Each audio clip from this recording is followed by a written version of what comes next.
অন্তর্বর্তীকালীন সরকার দায়িত্ব নেওয়ার পর থেকে তাদের বিষয়ে কিছু কমন প্রশ্ন আমরা অনেকেই করে থাকি, যে এই সরকারে যারা উপদেষ্টা হয়েছেন তারা তো কেউ রাজনীতিবিদ নন।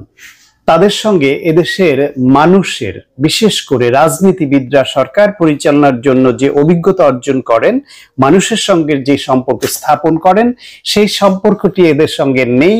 এরা অত্যন্ত যোগ্য অভিজ্ঞ পণ্ডিত ব্যক্তি হওয়া সত্ত্বেও সেই কারণে তারা ফেল করবেন কিনা, তারা কি পারবেন, অথবা তারা তাদের মোটিভ কি, ইন্টেনশন কি, তারা কি দীর্ঘদিন ক্ষমতায় থাকার মতো কোনো প্লট তৈরি করবেন? ছাত্রদের দিয়ে কোনো রাজনৈতিক দল গঠন করে তারা কি নিজেরাই ক্ষমতায় আবার আসবেন বা থেকে যাবেন, এরকম কোনো পরিকল্পনা আছে? এরকম অনেক প্রশ্ন মানুষের মধ্যে তৈরি হচ্ছে, অনেকে করছেন। কেউ কেউ করছেন এদেরকে বিতর্কিত করবার জন্য, এই সরকারটি যাতে মানুষের আস্থার জায়গা থেকে সরে যায় সেজন্য। কিন্তু প্রত্যেকের মনে তো এই প্রশ্নটা আসতেই পারে, ডক্টর মোহাম্মদ ইউনূসের নেতৃত্বের এই সরকার অর্থাৎ ডক্টর মোহাম্মদ ইউনূসের প্রতি কি আস্থা রাখা যায়? সাম্প্রতিককালে তিনি জাতির উদ্দেশ্যে এক গুরুত্বপূর্ণ ভাষণ দিয়েছেন। সেই ভাষণের মধ্যে আমরা কিছু কিছু মেসেজ পেতে পারি, তার প্রেক্ষিতে আমরা ধারণা করতে পারবো যে তার মোটিভ কি, তিনি কি চান এবং সফল হওয়ার সম্ভাবনা কতখানি, যদিও অনেক ঝুঁকি আছে। বক্তব্যের কিছু অংশ আমরা একটু পড়ে শোনাতে চাই। প্রথমেই হলো যে তিনি বলেছেন তিনি ক্ষমতায় এসেছেন কোন প্রেক্ষাপটে। এদেশের ছাত্র জনতা একটা গণ অভ্যুত্থান করে 16 বছর ধরে এদেশের বুকে চেপে বসা এক দানবীয় স্বৈর শাসক, তাকে পতন করে দেশটাকে বাধ্য করার মাধ্যমে যে পরিস্থিতির সৃষ্টি হয়েছে, সেইখানে ছাত্ররা মূলত ডক্টর মোহাম্মদ ইউনূসকে এই দায়িত্ব নেওয়ার অনুরোধ করে। তিনি বলেছেন ছাত্ররা হচ্ছে তার প্রাথমিক নিয়োগকর্তা এবং এই নিয়োগকর্তাদের অনুরোধে তিনি এখানে এসেছেন এবং দেশবাসী, জনতা তা মেনে নিয়েছে। এখন এই মেনে নেওয়ার পরে যে প্রশ্নগুলো এখন নানান দিক থেকে আসছে, যে তারা কতদিন থাকবেন বা তাদের আকাঙ্ক্ষা কি, সেই বিষয় স্পষ্ট করেছেন তার বক্তব্যের শেষের দিকে। 24 মিনিটের বেশি সময় ধরে তিনি ভাষণ দিয়েছেন। তার শেষের দিকে এসে বলেছেন যে একটা বিষয়ে সবাই জানতে আগ্রহী, কখন আমাদের সরকার বিদায় নেবে। এটার জবাব আপনাদের হাতে, কখন আপনারা আমাদেরকে বিদায় দেবেন। আমরা কেউ দেশ শাসনের মানুষ নই, আমাদের নিজ নিজ পেশায় আমরা আনন্দ পাই।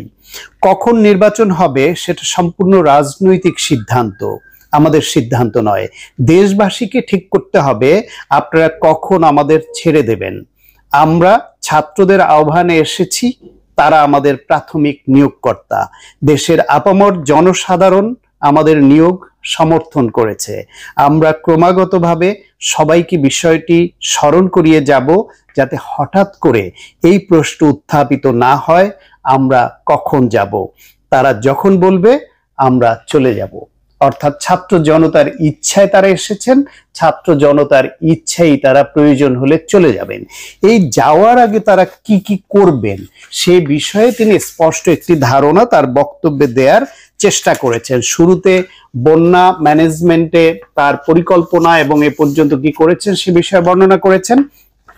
তারপরে তিনি গত 16 বছরের যা যা অনাচার হয়েছে এক প্যারায় তার কমন যে হেডলাইনগুলি, যেটা আমরা 16 বছর ধরে আমরা যার প্রতিবাদ করে এসেছি বিভিন্ন ফোরামে, ঠিক সে কথাগুলোই তিনি বলছেন লক্ষ লক্ষ শহীদের রক্তের বিনিময়ে এবং লক্ষ লক্ষ মা বোনের আত্মদানের বিনিময়ে যে বাংলাদেশ আমরা পেয়েছিলাম তা ফ্যাসিবাদ এবং স্বৈরাচারের হাতে ধ্বংস হয়ে গেছে।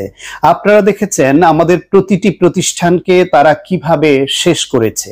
দেশের রন্ধ্রে রন্ধ্রে ঢুকে গেছে দুর্নীতি। এমন এক দেশে আমাদের দেশ রূপান্তরিত হয়েছে যেখানে স্বৈরাচারের পিয়নও দুর্নীতির মাধ্যমে 400 কোটি টাকার সম্পদ করার মতো অকল্পনীয় কাজ করে গেছে নির্বিবাদে।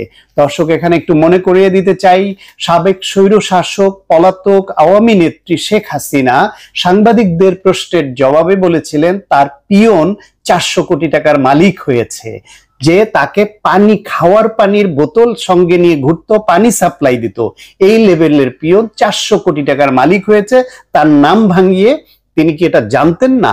সেই কথাটি প্রধান উপদেষ্টা উল্লেখ করেছেন। তিনি আরো বলেছেন, শিক্ষা খাতকে পঙ্গু করে দিয়েছে, ব্যাংকিং ও শেয়ার বাজার খাতে লুটপাট, প্রকল্প ব্যয় বিশ্ব রেকর্ড, অবাধ সম্পদ পাচার, আইন শৃঙ্খলা রক্ষাকারী সংস্থাকে নিজ দলের পুতুলে রূপান্তর, বাক স্বাধীনতা হরণ, মানবাধিকার হরণ, এসবই হিমশৈলের অগ্রভাগ মাত্র।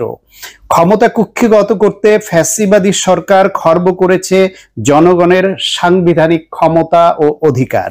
দুঃশাসন, দুর্নীতি, অন্যায়, অবিচার, নিপীড়ন, বিচারের নামে প্রহসনের মাধ্যমে জনসুরক্ষা বিপন্ন করেছে, জনগণকে নির্যাতন ও বঞ্চনা ও বৈষম্যের মুখোমুখি দাঁড় করিয়ে দিয়েছে, নতুন প্রজন্মের মানুষ সহ কোটি কোটি মানুষের ভোটাধিকারকে বছরের পর বছর হরণ করেছে, মানুষের এগিয়ে যাওয়ার পথে সকল ধরনের প্রতিবন্ধকতা তৈরি করে স্বৈরাচার তার নিজের, পরিবারের ও দলের কিছু মানুষের হাতে দেশের মালিকানা তুলে দিয়েছে। এই এক প্যারার মধ্যে এই 16 বছরের এই স্বৈরাচারের অনাচারের একটি হিমশৈলের অগ্রভাগের ওই টিপ অফ দ্য আইসবার্গ, সেটুকু তিনি তুলে ধরেছেন। নিশ্চয়ই আমরা জানি এই জালিম সরকার, এই দানবীয় স্বৈরাচার 16 বছর এদেশে কি করেছে। এই প্রেক্ষিতে তিনি বলেছেন, দীর্ঘদিনের গণতন্ত্রহীনতা, 15 বছরের ফ্যাসিবাদী শাসন ব্যবস্থা প্রায় প্রতিটি ক্ষেত্রেই আমাদের জন্য পর্বত সম চ্যালেঞ্জ রেখে গিয়েছে, কিন্তু এই চ্যালেঞ্জ গ্রহণে আমরা প্রস্তুত। এখানেই ডক্টর মোহাম্মদ ইউনূসের সরকারের দৃঢ়তা, এখানেই দেশবাসীর সমর্থন যে তারা দৃঢ়ভাবে চ্যালেঞ্জটি গ্রহণ করেছেন।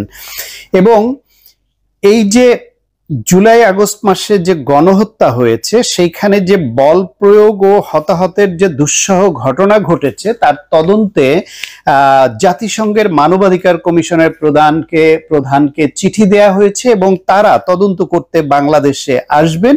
তাদের প্রথম দল ইতিমধ্যে এসে গেছে বলে তিনি আমাদের জানিয়েছেন। এবং এই যে গত 16 বছর ধরে বিরোধী দল দমনে, রাজনৈতিক প্রতিপক্ষ দমনে যে মিথ্যা ও গায়েবী মামলা দেয়া হয়েছে, সে বিষয়ে বলেছেন পর্যায়ক্রমে মিথ্যা ও গায়েবী সকল মামলার ক্ষেত্রে তিনি ব্যবস্থা গ্রহণ করে মানুষকে দুঃসহ ভোগান্তি থেকে মুক্তি দেবেন, এই অঙ্গীকারও তিনি করেছেন। এবং ইতিমধ্যে জুলাই আগস্ট গণহত্যার সময়ে মিথ্যা মামলায় যারা গ্রেপ্তার হয়েছে তাদের মুক্তির ব্যবস্থা করেছেন। এবং এই জুলাই গণহত্যা, এই সময় গণহত্যা স্মৃতি ফাউন্ডেশন নামে একটি ফাউন্ডেশন করে কি করবেন সে ধারণা আমাদের দিয়েছেন। এবং এই দেশটাকে লুটপাট ও দুর্নীতির আখড়ায় পরিণত করা যে ব্যাংকিং খাত, সেটাকে সুশাসন নিশ্চিত করবার জন্য সেই খাতে কিছু ব্যবস্থা নিয়েছেন, সেটার উল্লেখ করেছেন। দ্রব্যমূল্য, মূল্যস্ফীতি নিয়ন্ত্রণে আনার জন্য তার উদ্যোগের কথা জানিয়েছেন। আর একটি গুরুত্বপূর্ণ বিষয় যেটা আমাদের অনেকের আকাঙ্ক্ষা, সেটিও তিনি বলতে ভুল করেননি, সেটা হলো ফ্যাসিবাদী সরকারের বিচার বহির্ভূত হত্যাকাণ্ড, গুম, খুন, অপহরণ এবং আয়না ঘরের মতো চরম ঘৃণ্য সকল অপকর্মের ন্যায় বিচার নিশ্চিত করা হবে। এসব অপকর্মের সঙ্গে জড়িত সকলের বিচার নিশ্চিত করা হবে। তালিকা প্রস্তুত করে মিথ্যা মামলা প্রত্যাহার করা হবে। দুর্নীতি ও সম্পদ পাচারের বিচার করা হবে। এগুলিই হচ্ছে জন আকাঙ্ক্ষা। গত 16 বছর ধরে এই একটি ফ্যাসিবাদী সরকার যা যা অনাচার করেছে তার বিচার হচ্ছে একটা গুরুত্বপূর্ণ চাওয়া। সেই বিষয়ে তিনি সায় দিয়েছেন, অঙ্গীকার ব্যক্ত করেছেন। তারপর বলেছেন, ছাত্র জনতার গণ অভ্যুত্থানকে সফল পরিণতি দিতে প্রশাসন, বিচার বিভাগ, নির্বাচন কমিশন, নির্বাচনী ব্যবস্থা, আইন শৃঙ্খলা খাত এবং তথ্য প্রবাহে প্রয়োজনীয় সংস্কার সম্পূর্ণ করে অবাধ, সুষ্ঠু ও অংশগ্রহণমূলক নির্বাচন আয়োজন করা হবে। এটিও আমাদের এত বছরের অন্যতম চাওয়া ছিল। এই ক্ষেত্রে কৃষি খাতের তার পরিকল্পনার কথা বলেছেন। স্বাস্থ্য খাতকে বলেছেন বাংলাদেশের স্বাস্থ্য খাত অন্যতম দুর্নীতিগ্রস্ত খাত।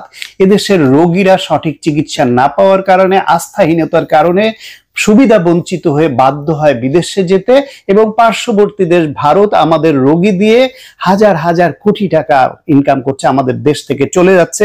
রোগীদের ভোগান্তি, কষ্ট, সাধারণ মানুষের যারা বিদেশ যেতে পারে না তারাও সঠিক চিকিৎসাটা পাক, এটা তাদের অধিকার। এই বিষয়টিও তিনি তার বক্তব্যে উল্লেখ করতে ভুল করেননি।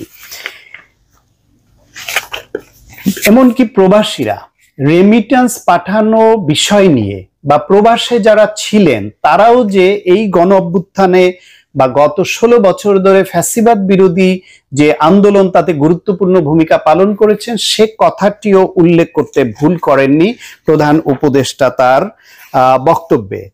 এবং তিনি বলছেন যে 16 বছরের অনেক দুঃখ কষ্ট আপনাদের জমা আছে, সেটা আমরা বুঝি। আমাদের যদি কাজ করতে না দেন তাহলে এই দুঃখ ঘোচানোর সকল পথ বন্ধ হয়ে থাকবে, এই জায়গাটা আমাদের মাথায় নিতে হবে। তিনি এবং তার সরকার উপলব্ধি করছেন গত 16 বছর ধরে এদেশের মানুষের উপরে, এদেশের মানুষের অধিকার নিয়ে যে ছিনিমিনি খেলা হয়েছে, তাদের যেভাবে বঞ্চিত করা হয়েছে, সেই জায়গাটা হৃদয় দিয়ে উপলব্ধি করছেন এবং সেটা সমাধানের অঙ্গীকার করছেন। এখনো পর্যন্ত এই বক্তব্যে তিনি তার জাতির উদ্দেশ্যে দেওয়া ভাষণে যা বলেছেন তার বেশিরভাগই তার প্রতিশ্রুতি বা অঙ্গীকার এবং তার ইচ্ছার প্রকাশ। কিন্তু এটা বাস্তবায়ন করতে গেলে এ দেশবাসী যেরকম তাদেরকে সহযোগিতা করেছে অতীতে, তাদেরকে নিয়োগকর্তা হিসেবে ছাত্রদের আন্দোলন ভূমিকা পালন করেছে, জনতা মেনে নিয়েছে, সেই ছাত্র জনতাকেই এগিয়ে আসতে হবে এবং দাবি আদায়ের নামে যারা বিশৃঙ্খলা সৃষ্টি করে, পতিত স্বৈর শাসকদের দোসর হয়ে যারা প্রশাসনে, পুলিশে, বিচার বিভাগে, সংবাদ মাধ্যমে যেখানে যেখানে এরকম তাদেরকে বিপদগ্রস্ত করবার জন্য, বিতর্কিত করবার জন্য, যাতে প্রশাসন ঠিকভাবে চালাতে না পারে এবং তাদের শিক্ষা দিতে পারে যে শেখ হাসিনাকে তারা তাড়িয়েছে সুতরাং এরাও পারেনি, সেই দিকে নিয়ে যেতে চায়, তাদের বিরুদ্ধে কঠোর নজরদারি রাখতে হবে, ব্যবস্থা নিতে হবে। এবং সেই নজরদারির দায়িত্বটা এদেশের প্রতিটি দেশপ্রেমিক নাগরিকের। সুতরাং আমরা প্রত্যাশা রাখি এই সরকার ডক্টর ইউনূসের নেতৃত্বে একটি সুষ্ঠু নির্বাচন দিয়ে রাজনৈতিক প্রতিনিধিদের হাতে দেশ পরিচালনার ভার দিয়ে যাবেন। সেই জন্য ক্ষেত্র প্রস্তুত করবার জন্য তাদের পাশে এদেশের পলিটিক্যাল স্টেক হোল্ডার, বিভিন্ন রাজনৈতিক দল, নেতাকর্মী তারা যেমন থাকবেন, পাশাপাশি ছাত্র জনতা, সাধারণ মানুষ, প্রতিটি নাগরিক থাকবে। তবে আগেই বলেছি, তিনি নিজেই স্বীকার করেছেন তারা নিজ নিজ পেশায় আনন্দ পাওয়া লোক, তারা পরিশ্রম করতে পারেন, কাজ করতে পারেন, প্ল্যানিং করতে পারেন, মেধা আছে, দক্ষতা আছে, কিন্তু দেশ চালানোর অভিজ্ঞতা নেই।